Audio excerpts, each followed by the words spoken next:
Γλυφάδας. Εγώ είμαι ο Άρτσι και θέλω να γίνω συνδρομητής στον παλμό της Γλυφάδας για να πάρω δώρο τη Χάρλι που έχετε μέσα. Μα δεν έχουμε Χάρλι. Δεν έχετε Χάρλι? Τότε δώστε ποδήλατο.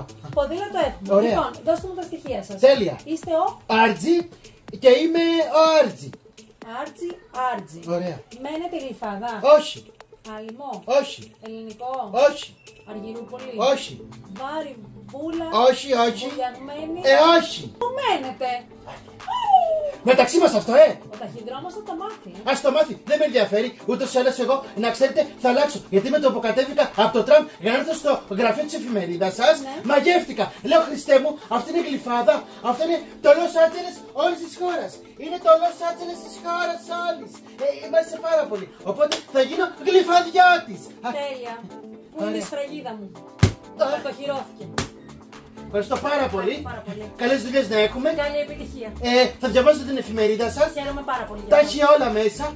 Και να ξέρετε ότι θα γίνω συνδρομητής 2 φορές το χρόνο, 3 φορές το χρόνο, 4 φορές το χρόνο, μέχρι να πάρω το δώρο που θέλει. Όλα τα δώρα θα τα πάρω. Θα τα πάρω όλα τα δώρα. Παίρνω την εφημερίδα, φεύγω. Κάνε στην άκρη, κάνε στην άκρη να φύγω. Καλά, σήμερα έχω καταενθουσιαστεί ρε εσείς.